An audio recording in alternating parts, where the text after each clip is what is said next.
Hello दोस्तों, आप सभी कैसे हैं?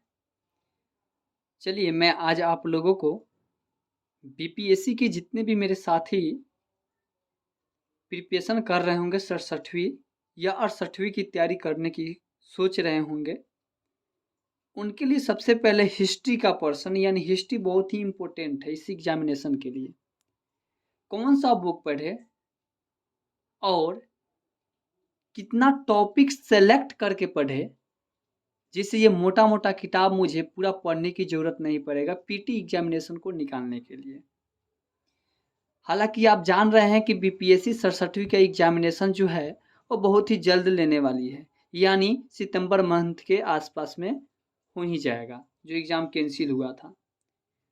इस एग्जामिनेशन को आप कुछ इम्पोर्टेंट टॉपिक अगर पढ़ लेते हैं, तो मिनिमम 30 से 40 क्वेश्चन इससे आते हैं, वो आपका कंप्लीट हो जाएँगे। उसके लिए सबसे पहले आपको जो है, सही बुक के जो है कि ज़रूरत है। देखिए मैंने बहुत सारे बुक को रखे हुए क्योंकि मैंने यूपीएससी का तैयारी करता हूँ, तो इसलिए मैंने बहुत सारे बुकों को पढ़ता हूँ, लेकिन आप लोग को इतने सारे बुकों को पढ़ने की कोई ज़रूरत नहीं है। अगर पीटी की तैयारी करना चाहते हैं, बहुत ही जल्द एग्ज़ाम होने वाली है 67वीं पीटी का, तो हम कुछ इसमें इम्पोर्टेंट टॉपिक और कुछ बुक बताते हैं, जो आप पढ़ के आप इस एग्जामिनेशन में अच्छे अपना प्रदर्शन कर सकते हैं। 30 या 35 क्वेश्चन 40 क्वेश्चन जो भी आते हैं, आप उसे बहुत ही अच्छे तरीके से कवर कर सकते हैं। देखिए, आप सबसे पहले जानते हैं कि इतिहास जो है 3 चरणों में है। आपका सबसे पहले जो बुक है, वो आपका प्रारंभिक भारत का परिचय है। ये प्रारंभिक भारत का परिचय, इससे भी क्वेश्चन पूछे जाते हैं। देखिए यह बुक जो है रामशरण शर्मा का है। आपके पास अगर समय है तो अभी भी इसे रिवीजन कर सकते हैं। मैं कुछ टॉपिक इम्पोर्टेंट बता देता हूँ। देखिए इसमें जो है आप लोग कुछ टॉपिक जैसे मैं सिलेक्ट करके रखे हुए हैं, यह अगर आप इस टॉपिक में पढ़ते हैं, जैसे मैं बता रहा हूँ आप सभी को, देखिए ये इम्पोर्टेंट टॉपिक है और यह इम्पोर्टेंट टॉपिक को अगर आप अच्छे से अगर कवर कर लेते हैं, तो आपका पीटी जो है कंप्लीट हो जाएंगे। यानी यह हिस्ट्री का, ये प्राचीन इतिहास है, एशियंट हिस्ट्री की बात कर रहे हैं। उसमें टॉपिक आपका जो प्रथम जो टॉपिक है, वो आपका टॉपिक है क्या चीज़, सिंधु घाटी या हड़प्पा सभ्यता। ये बहुत ही इम्पोर्टेंट है।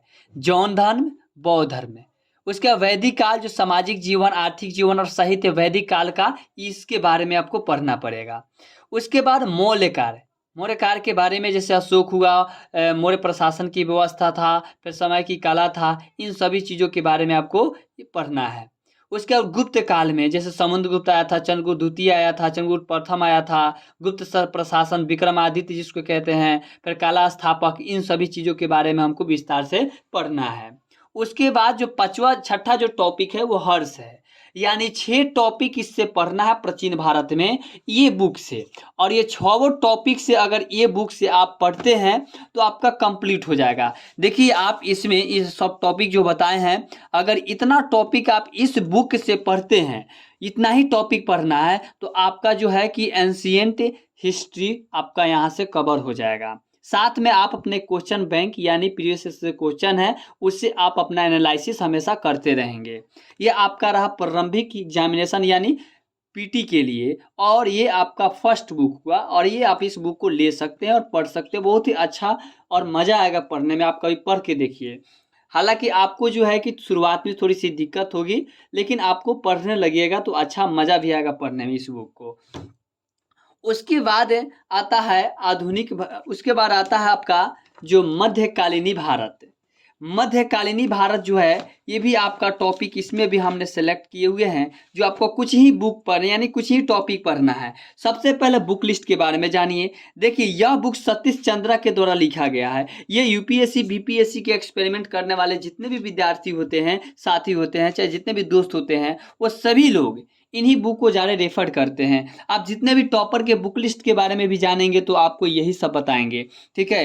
हालांकि आप अगर ये बुक को भी ले सकते हैं, बहुत ही मस्ट बुक है ये भी, एस पांडे के। यानी दोनों में से कोई एक ही बुक आपको लेना है, ये नहीं कि दोनों बुक ले ले आप। कोई एक बुक लेकर और उसी से तैयारी कीजिए, कोई दिक्कत नहीं है, आप अगर एक बुक लेकर भी पढ़ते हैं तो ये आप बुक से इस बुक से आप तैयारी कर सकते हैं। ये बुक जो है कुछ इंपॉर्टेंट टॉपिक है उसके बारे में जान लेते हैं। देखिए इसमें मध्यकालीन इतिहास में इसको मिडाइवल इंग्लिश हिस्ट्री कहते हैं। आपको ऐबक, इल्तुतमिश, बलबन, अलाउद्दीन खिलजी, ऐबक, इल्तुतमिश, उसका बलबन, अलाउद्दीन खिलजी, ठीक है, उसका मोहम्मद बिन तुगलक, फिरोज शाह तुगलक, सिकंदर लोदी, उसका प्रशासन, काला और साहित्य, इन सभी चीज़ों के बारे में आपको पढ़ना है। उसके बाद मुगल काल में अब आते हैं। मुगल काल में जो है आपका जैसे जहांगीर हुआ, अकबर हुआ, शाहजहां हुआ, औरंगजेब हुआ, और इनके जो शासन प्रशासन और आर्ट एंड कल्चर यानी साहित्य और कला के बारे में हमें अध्ययन करना है। मौर्य काल के कला के बारे में, तो इन लोगों के बारे में हमको पढ़ना है। उसके बाद आता है मराठा, यानी जो शिवाजी प्रशासन थे, पेशवा थे, इन सभी चीज़ों के बारे में। बस इनमें 3 ही टॉपिक है, इन्हीं 3 टॉपिक को जो है कि आपको पढ़ना, इससे ज़्यादा पढ़ने की कोई ज़रूरत नहीं है। अगर आप इस एग्जामिनेशन को निकालना चाहते हैं तो मूल मंत्र को समझिए। उसके बाद मैं भी इसी चीज़ों से तैयारी करता हूं और इतना ही टॉपिक को सिलेक्ट करके मैं पढ़ रहा हूं।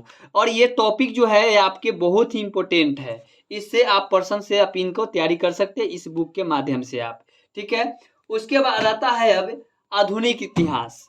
आधुनिक इतिहास भी सबसे ज़्यादा क्वेश्चन इसी से क्वेश्चन पूछे जाते हैं, आधुनिक इतिहास से ही। हम स्पेक्ट्रम का पढ़ते हैं। आप अगर हालांकि अगर आप दूसरा बुक अपना लेना चाहते हैं, पढ़ सकते हैं, तो इस बुक को भी आप रख सकते हैं, लेकिन रेफर कीजिए, ये सबसे अच्छा रहेगा आपको। आधुनिक भारत का इतिहास जो स्पेक्ट्रम का होगा, यही बुक आपके लिए प्रेफर सही है। ये बुक आप मत लीजिए, ये बुक नहीं लीजिए, यही बुक लीजिएगा, बहुत अच्छा रहेगा आप लोगों के लिए।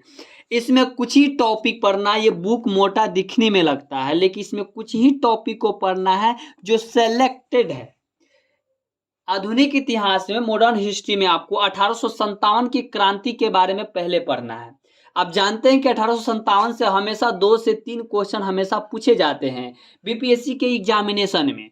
आप जानते हैं कि वीर कुंवर सिंह के बारे में, ये बहुत ही इंपॉर्टेंट टॉपिक है और पर्सन भी है इस एग्जामिनेशन के लिए, जो हर साल 2 से 3 क्वेश्चन पूछना ही पूछना है। देखिए उसके बाद फ्रांस कांग्रेस डीसी जो है, गवर्नर वायसराय के बारे में, दलहौजी, ये सब जो थे उन लोगों के बारे में पढ़ना है। सोशल रजिस्ट्रेशन मूवमेंट यानी सामाजिक धार्मिक आंदोलन, जैसे राजा राममोहन राय बहुत सारे ऐसे आंदोलन किए थे।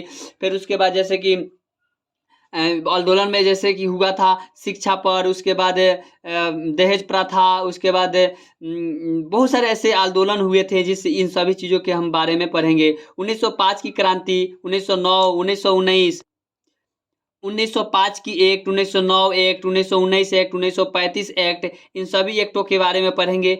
उसके बाद आएंगे मुख्य रूप से हम गांधी काल में। तो गांधी काल में जो है, गांधी काल का जो शुरुआत हुआ था 1917 तक, जिसमें असहयोग आंदोलन हुआ था, सविनय का आंदोलन, चंपारण आंदोलन, जैसे चंपारण में नील की खेती, इन सभी चीज़ों के बारे में पढ़ेंगे। 1942 21 मिशन, ये सभी, सुभाष चंद्र बोस, 1946 में नौसेना, पथ पत्रिकाएं के बारे में पढ़ेंगे, इससे कैबिनेट मिशन के बारे में पढ़ेंगे, भारत का विभाजन जो हुआ था उस समय उसके बारे में पढ़ेंगे। फिर जैसे भगत सिंह, खुदीराम बोस और नारे उरे भी, लाला लाजपत राय, ठीक है, इन सभी लोगों के बारे में भी हम जानकारी लेंगे। ये टॉपिक आपका 7 टॉपिक है और इन्हीं 7 टॉपिक से आप जो है आधुनिक इतिहास को तैयार कीजिए और ये बहुत ही इंपॉर्टेंट है। जैसे आप लोग जानते हैं कि बिहार का जो क्षेत्र है यानी पटना, वहाँ पर जो है कि बहुत सारी चीज़ हुआ, जैसे नालंदा विश्वविद्यालय हुआ, ये सभी चीज़ के बारे में आपको बिहार स्पेशल में मिलेगा और इसमें भी आ जाएंगे। तो ये सब चीज़ आपको प्रेफर कर सकते हैं और जितने भी आंदोलन हुए थे इन आंदोलन के बारे में भी आप जानते हैं और ये सब चीज़ को इतना कवर जो है कि इस बुक के माध्यम से आप करके और अपने एग्जामिनेशन में अच्छे मार्क्स को ला सकते हैं और एकत्रित कर सकते हैं। तो आप 30 से 40 नंबर का ये मेन टॉपिक था और इतना ही आप अगर कर लेते हैं तो आपका 30 से 40 में निश्चित ही अच्छा स्कोर आपका पहुंच जाएगा। तो ये बहुत ही पर्सन एग्जाम में सबसे ज़्यादा इन्हीं से क्वेश्चन पूछे जाते हैं और ये बहुत ही मस्ट इम्पोर्टेंट है। अगर आप तैयारी कर ले तो ये आपका कंप्लीट हो जाएगा। थैंक यू आप सभी को।